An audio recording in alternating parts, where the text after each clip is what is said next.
Assalamualaikum warahmatullahi wabarakatuh.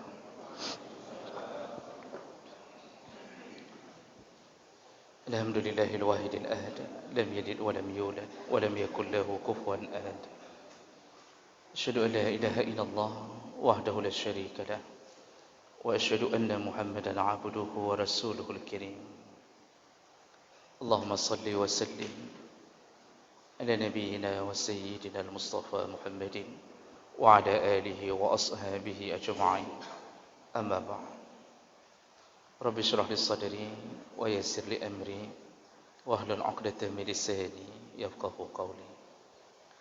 Segala puji bagi Allah, kemudian salawat dan salam kepada Rasulullah, pada keluarga dan seluruh sahabat-sahabatnya. Bapak-bapak dan ibu-ibu yang Allah muliakan insya-Allah di dunia dan di akhirat. Setelah selesai kita membahas tentang seputar adab di hari Jumaat, maka insya-Allah mulai dari malam ini kita akan masuk ke dalam bab yang baru, yaitu babu adabil kalam, yaitu tentang adab berbicara. Dalam bab ini insya-Allah kita akan membicarakan tentang bagaimana seorang muslim seharusnya menjaga pembicaraannya dengan orang lain, karena ini akan berdampak di dunia dan di akhirat. Jemaah melakukan Allah Subhanahu wa taala. Allah Subhanahu wa taala telah menciptakan salah satu anggota tubuh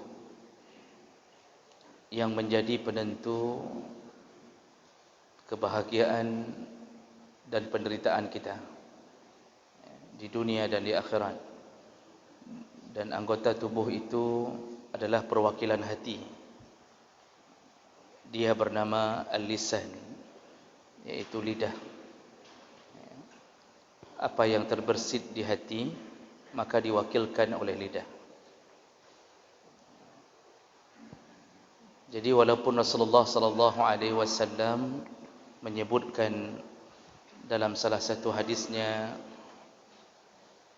di dalam tubuh kita, inna fil jasadi mudghah, dalam tubuh kita ada satu sekerat daging, fa iza saluhat saluhat sairul jasad kulluh, kalau daging itu baik maka baiklah pergerakan seluruh tubuh. Tapi kalau daging itu buruk, wa iza fasadat fasadat sairul jasad kulluh, kalau daging itu buruk maka buruklah semua pergerakan anggota tubuh yang lain. Ala wahiyal qalb, maka ketahuilah daging itu bernama hati. Jadi tentunya seakan-akan hatilah yang menentukan seluruh pergerakan, dan itu benar yang menggerakkan hati.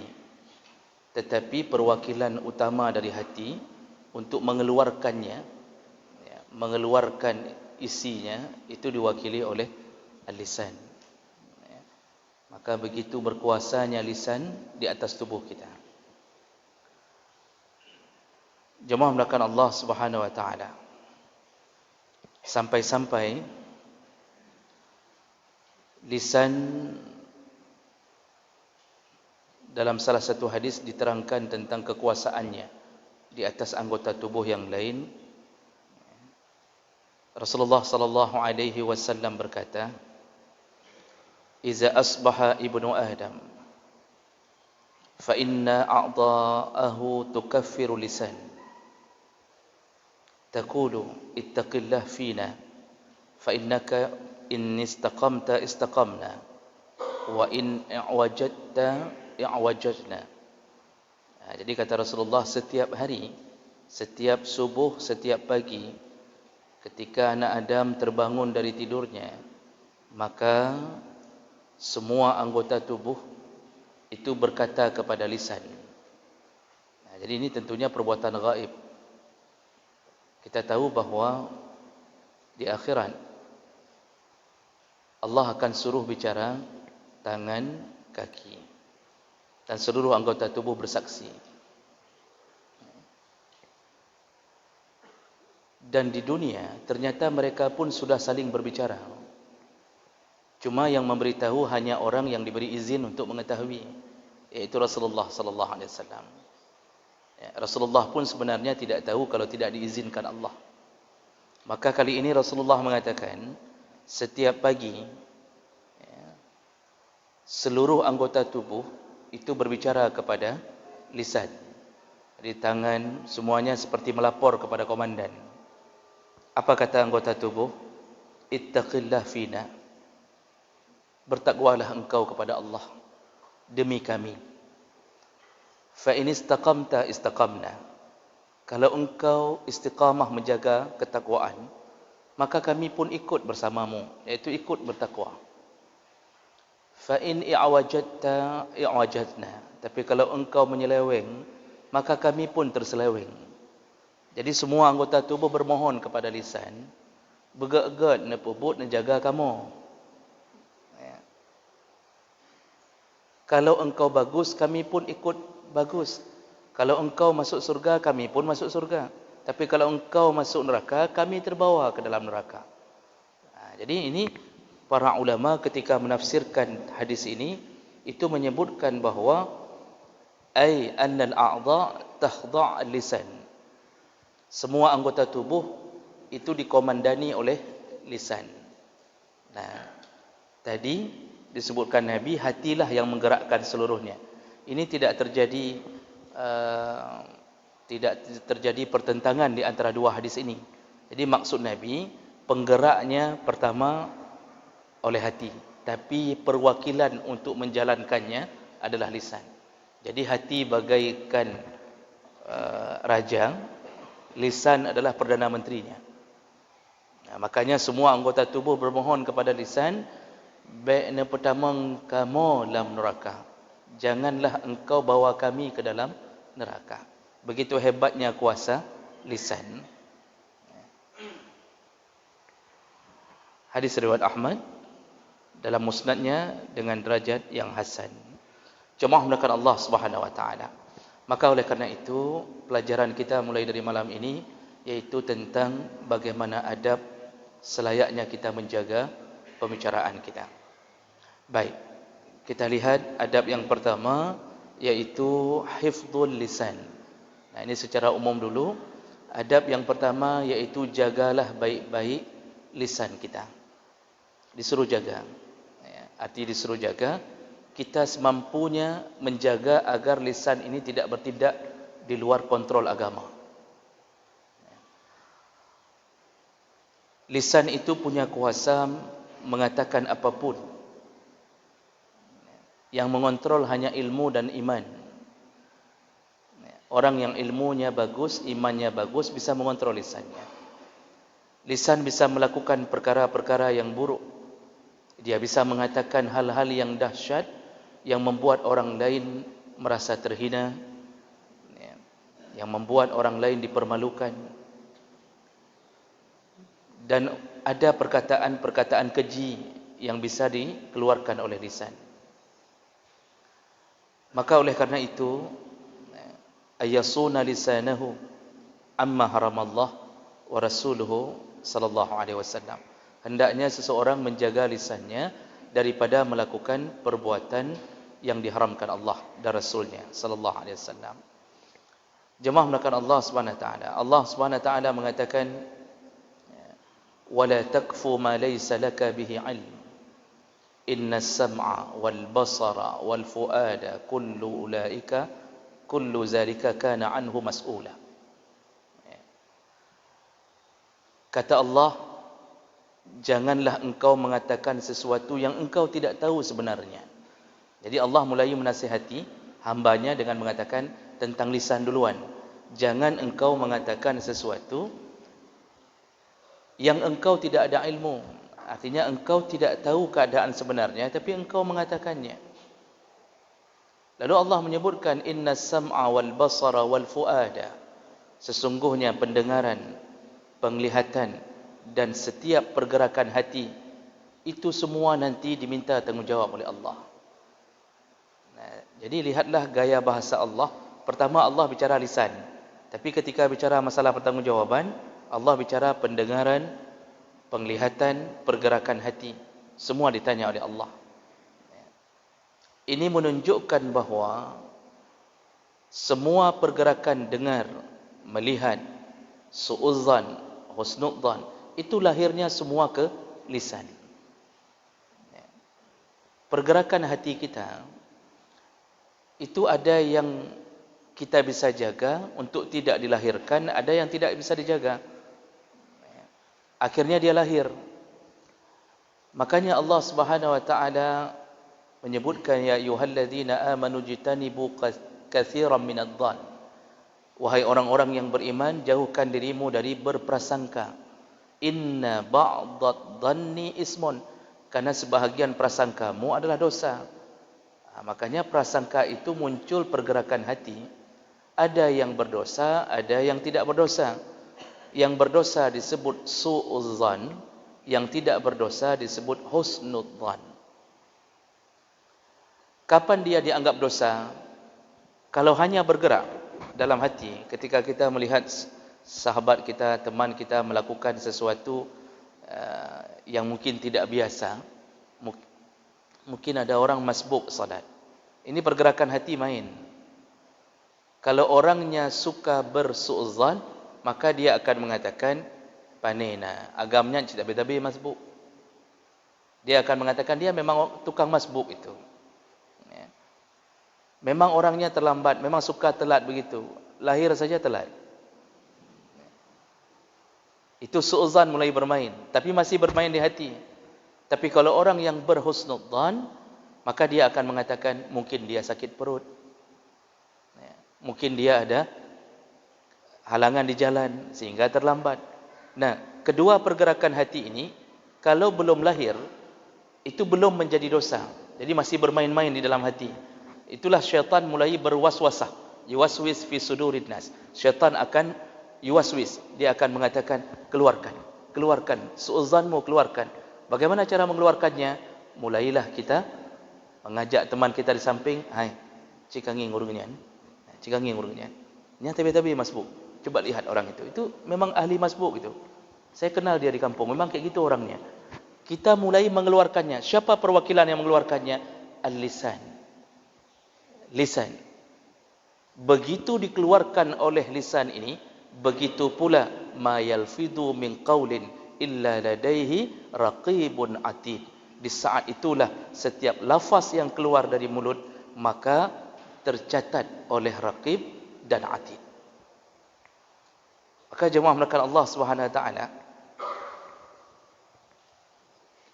perjuangan menjaga lisan itu susah. Kita bisa baik menjaga satu hari, tapi belum tentu besok. Kita berusaha seminggu, tapi belum tentu minggu depan. Berusaha sebulan, belum tentu bulan depan. Bahkan berusaha setahun pun menjadi orang yang baik lisannya, belum tentu tahun depan.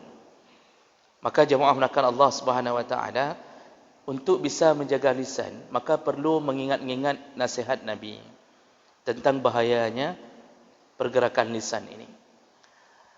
Dalam salah satu hadis, Rasulullah sallallahu alaihi wasallam menyebutkan, innal 'abda la yatakallama bil kalimati ma yatabayyanu fiha fayazillu biha fin nar ab'adu ma bainal masyriq wal maghrib. Kata Rasulullah, sesungguhnya seorang hamba ketika dia berbicara satu kalimat, maka dengan kalimat itulah Allah bisa campakkan dia ke dalam neraka, yang ketika dicampakkan tendangan malaikat, campakan malaikat itu bisa mencapai sekali campak antara barat dan timur. Jadi saking marahnya malaikat, itu dicampak, bisa campakannya saja itu bisa mencapai maghrib wal masyriq, antara barat dan timur. Dulu ada yang bercanda mengatakan kalau malaikat marah sekali, itu dicampak, ditendang, saking kuatnya tendangan lewat neraka. Akhirnya masuk ke surga. Yang gemayang, itu mayang itu. Ya, karena enggak mungkin melewati neraka. Tidak mungkin. Ya, karena neraka itu ya, luasnya itu 120 kali diameter bumi. Itu belum lagi keterangan dari Nabi tentang neraka tidak bisa penuh. Ya. Neraka tidak bisa penuh kecuali diinjak oleh Allah Subhanahu wa taala dalam hadis Nabi sallallahu alaihi wasallam. Ya. Diinjak oleh Allah barulah neraka itu bisa penuh. Makanya neraka terus-terusan bertanya kepada Allah, fahal min mazid, nalaum ya Allah, nalaum, netik je kena ya Allah. Dan ini baru lebarnya saja, sedangkan dalamnya 70 tahun lemparan batu, kalau dicampak dari atas 70 tahun baru sampai ke dasar neraka. Itu hadis Nabi. Nabi sedang duduk dengan sahabat, kemudian tiba-tiba terdengar suara di langit menggelegar. Lalu Rasulullah bertanya, tahukah kalian suara apa itu? Lalu mereka menjawab, Allah wa rasuluhu a'lam, hanya Allah dan Rasulnya yang tahu. Kemudian Rasulullah menjawab, itulah suara lemparan batu yang mau dijadikan bahan bakar neraka, dilempar oleh malaikat 70 tahun yang lalu, baru hari ini sampai ke dasar neraka. Maka jemaah melakukan Allah, berhati-hatilah. Kata Rasulullah, lisan bisa menyebabkan engkau dicampak ke dalam neraka, yang sekali campak itu bisa mencapai barat dan timur. Jadi kita ini dihinakan ketika dicampak. Makanya dalam surat Al-Humazah disebutkan model campakan malaikat itu bukan yarmi, tapi layumbazanna. Kalau bahasa Arab rama yarmi, itu melempar batu, lempar masih dengan tangan. Layumbazanna, imbazza, yambazu, itu seperti orang membuang sampah, membuang ludahnya atau genehnya. Apa genehnya? Oh ya, dahak. Orang membuang dahaknya yang dia tidak ingin melihat lagi. Dia tidak ingin melihat lagi. Jadi cara campak saja dihinakan. Ini akibat apa? Lidah. Kemudian jemaah melakukan Allah Subhanahu wa taala, lidah ini bisa menyebabkan orang terhina dan juga bisa menyebabkan orang terangkat derajatnya. Rasulullah sallallahu alaihi wasallam berkata, innal 'abda la yatakallamu bil kalimah min ridwanillah la yalqa laha bi an la yarfa'ahu Allah biha darajat. Wa innal 'abda la yatakallama bil kalimah min sukhatillah la yalqa laha bi an la yahwi biha fi jahannam. Kata Rasulullah, seorang hamba kalau dia berbicara dengan kalimah-kalimah yang diridai oleh Allah, kalimat-kalimatnya keluar diridai oleh Allah, artinya dakwah, bapa dan ibu nasihat anak, bapa-bapa nasihat isteri, yang isteri nasihat suami, nejak masjid, nejak jamaah, baiknya semayang di rumah, kata isteri. Itu kalimah-kalimah ridwanullah, kalimah yang didasarkan ridha Allah. Ketika bapa menasihati anak-anak, nak jangan tinggalkan salat, ini kalimah. Setiap kalimah itu dalam bahasa Arab bukan rentetan kata, Pak. Kalau disebut kalimah dalam bahasa Arab, itu artinya kata. Kalau sudah 2 kata, 3 kata, itu disebut jumlah. Jadi bukan kalimat, satu kata yang engkau keluarkan, kata Nabi, yang kalimat itu menuju ke ridha Allah. Jadi sedang nasihat. Ketika kita mengatakan ke anak, nak jangan tinggalkan solat. Kalau ayah meninggal, bagilah warisan sesuai dengan hukum Allah. Kalau ayah meninggal, bilang sama mama, jangan kahwin lagi. Itu model-model begitulah bapa. Artinya kalimah-kalimah yang baik, kata-kata yang baik, setiap kata yang baik, Rasulullah mengatakan bahawa maka dengan kata-kata itulah yarfa'uhu Allahu biha darajat, engkau akan diangkat derajatmu oleh Allah Subhanahu wa taala. Sedangkan kebalikannya, seorang hamba berbicara dengan satu kata yang Allah benci kata itu. Min suhtillah, Allah benci. Jadi bicaranya mengajak kepada keburukan, caci maki, disuruh kejar-kejar, kejar anjing, kejar lembu, pokoknya banyak-banyak dikejar, sampai mama-mama kita disuruh kejar. Itu model-model pegahaba yang Allah tidak suka. Maka setiap kata itu, kata Rasulullah, maka dengan kata itulah yahwi biha fi jahannam, engkau akan dicampakkan ke dalam neraka jahannam. Ketika Rasulullah sallallahu alaihi wasallam ditanya oleh Muaz bin Jabal tentang amalan-amalan yang bisa menyebabkan masuk surga, lalu Rasulullah sallallahu alaihi wasallam setelah menjelaskan, lakukanlah rukun Islam, lakukanlah salat, puasalah, bayarlah zakat, naiklah haji kalau engkau mampu. Selesai mengucapkan itu, lalu Rasulullah mengatakan kepada Muaz, ala ukhbiruka bimalaki zalika kulluh, maukah aku kabarkan kepadamu wahai Muaz, bagaimana cara menjaga agar semua amal yang tadi ku sebutkan tetap terjaga di hadapan Allah. Artinya tidak dihapus oleh Allah, tidak dihilangkan oleh Allah, dan engkau masuk surga dengan rukun Islam itu.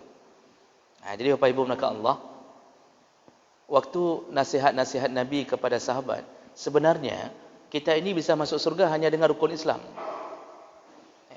Karena nasihat Nabi berulang-ulang dalam beberapa hadis, itu hanya disuruh yang paling utama dijaga rukun Islam.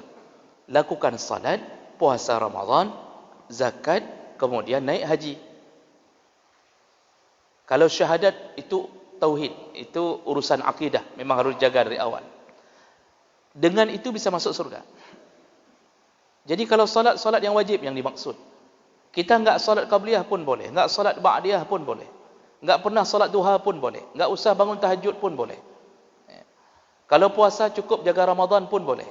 Enggak pernah Senin Khamis, apalagi Selasa Rabu nya cian agiu, kan? Enggak usah lakukan yang puasa Muharram, puasa Rajab, puasa Syaban, puasa, boleh tidak lakukan.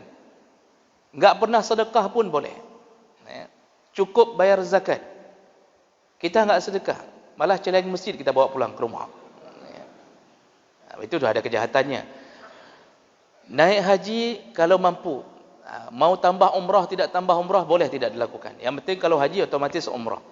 Tapi itu bisa dilakukan, jaminan masuk surga. Syaratnya jangan ada maksiat, jangan ada dosa, penggiring amal tadi. Sanggupkah kita menjaga tidak berdosa? Kalau tidak sanggup, maka perlu amal-amal sunnah.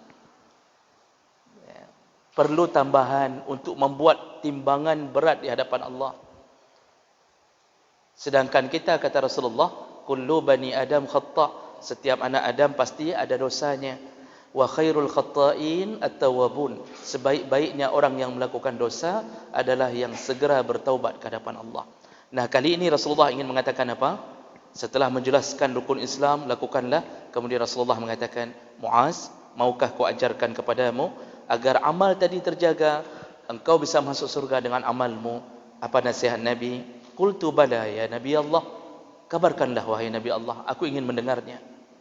Dan Rasulullah berkata, Rasulullah lalu kemudian fa akhadha bilisanihi, lalu dia memegang lidahnya. Setelah dia katakan itu, maukah ku ajarkan engkau, ku beritahu cara menjaga amalmu? Lalu Rasulullah memegang lisannya, dia keluarkan, dia pegang lisannya. Lalu beliau berkata, qal, barulah dia berkata, kuf alaika hadha, Muaz, jaga baik-baik ini, kata Rasulullah. Dia tunjuk ke lisannya, nyo ka jaga begak-gak, nyo, kata Rasulullah. Fakultu ya Nabi Allah, wa inna la mu'akhazuna bima natakallam bih. Apakah kita sampai bisa dimasukkan ke neraka hanya gara-gara lidah ini? Padahal tadi amal kita, salat luar biasa, zakat, puasa, haji. Apakah hanya gara-gara ini kita bisa dimasukkan ke neraka? Kata Muaz. Muaz merasa heran, kenapa amal tadi bisa hangus, bisa hilang hanya gara-gara lisan ini? Apa kata Rasulullah? Faqala sakalatka ummaka ya Muaz, wa hal yakubbun nas fin nar ala wujuhihim au manakhirihim illa khasaidah alsinatihim.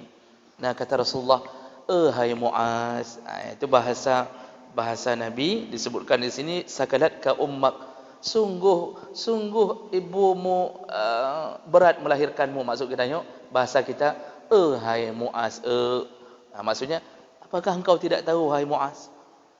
Itu bahasa Nabi sallallahu alaihi wasallam.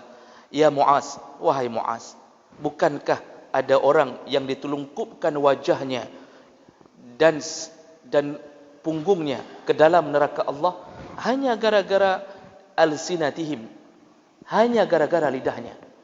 Jadi maksud Nabi, bapa dan ibu yang dimuliakan Allah, ternyata lidah ini bisa menghancurkan amal. Dan itu sudah disebutkan dalam beberapa ayat, termasuk salah satunya adalah mengungkit-ungkit amal. Siapa yang kerja mengungkit-ungkit amal? Jaro, pegaki, pemata, pelidah? Lidah. Orang sudah naik haji, setiap kali bertemu dengan tamu-tamunya, dengan sahabatnya, yang pegah masalah haji aju-aju.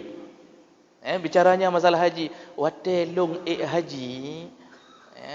Itu Masya Allah, Mekah bersinar dengan kedatangan saya. Waktu saya mencium Hajar Aswad, itu orang lain susahnya cium. Saya seperti terbang ke situ. Dia nampakkan foto ini waktu di depan Hajar Aswad. Ini di makam Ibrahim. Saya salat di kuburan Ibrahim. Padahal bukan kuburan itu, tapak kaki. Karena bangai, maka dia bilang kuburan. Siapa yang mengungkit amal itu? Yang mengungkit amal selalu bicara Alhamdulillah. Kalau tahajud, Alhamdulillah saya istiqamah, Alhamdulillah. Itu waktu salat subuh mata agak redup-redup sedikit. Pekan rona, kenapa tengut ya? Misalnya, apakah anda mengantuk? Ya, tadi malam 8 rakaat, Alhamdulillah. Mudah-mudahan lagi. Semua pekerjaan menghilangkan amal adalah lisan. Belum lagi kemudian masuk ke dalam bab kejahatan. Maka amal hilang karena lisan. Semua yang kita lakukan hanguslah di hadapan Allah kalau kita tidak menjaga lisan ini. Maka itu maksud Nabi, wahai Muaz, mau amalmu tadi menyebabkan engkau masuk surga, nyo ka jaga, bukan Nabi. Jagalah lidahmu. Ini begitu dahsyatnya pengaruh lisan kepada kita. Dan yang terakhir untuk malam ini, baik, ini karena saya lihat Ustaz Ikhwan dah pegang-pegang mic, makanya saya bilang yang terakhir. Hadis yang terakhir yang perlu kita jaga, nasihat dari Nabi sallallahu alaihi wasallam. Rasulullah sallallahu alaihi wasallam berkata dalam hadis riwayat Bukhari, "May yudamminu li ma baina lihyatay wa baina rijlay udamminu lahul jannah." Kata Rasulullah, barang siapa yang mampu menjaga di antara dua rahangnya dan di antara dua pahanya, kujamin dia masuk surga. Ini nasihat Nabi. Barang siapa selama hidup mampu menjaga di antara dua rahang. Apa dia? Lisan. Dan dia mampu menjaga di antara dua pahanya atau dua kakinya. Apa dia? Kemaluan. Maka udhamminu lahul jannah. Kujamin dia masuk surga. Kujamin, kata Rasulullah. Ternyata kan nampaknya sederhana. Hanya disuruh jaga lidah dan kemaluan. Kenapa dua benda ini yang disuruh jaga?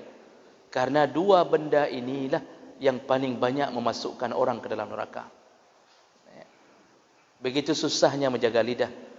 Lidah ini kata orang tidak bertulang. Diwik ke nombor 3, diwik ke 3. Orang bisa jadi macam-macam. Bisa jadi pemfitnah, bisa jadi pengadu domba, bisa jadi tukang ngupat. Kadang-kadang lidahnya diwakili oleh tulisan. Jadi lidah mau ngupat tapi diwakili oleh tulisan. Disodorkan melalui Facebook, WA, yang tujuan tetap ngupat. Kalau lidah, itu kecenderungan yang paling banyak menggunakannya adalah perempuan. Ini dosa yang sering dilakukan oleh perempuan. Tapi bukan bermakna laki-laki hana. Laki-laki banyak juga yang ahli ngumpat. Cuma perempuan kecenderungan sensitivitas untuk bicara, itu lebih banyak dalam urusan-urusannya. Kadang-kadang sedang siram bunga di depan rumah, tetangga samping juga sedang siram bunga. Lalu kemudian, apa khabar tepuknya, sehat? Apa kabar sore ini, sehat? Alhamdulillah. Bagaimana suami, kabar sehat? Suami enggak pulang-pulang udah 3 hari. Oh ya, kan sudah saya bilang jangan kawin sama dia. Dia itu, sudah mulai. Itu sama yang sebelah sana, yang ujung sebelah sana, itu sudah kerjasama. Memang mereka itu punya selingkuhan dua-duanya. Mulai hanya gara-gara siram bungong pun siram bungong. Sampai buat balai ngupat. Jadi kalau enggak ada kerja, duduk di balai ngupat itu duduk. Belanja, tujuan belanja, ketemu sama kawan, Pak.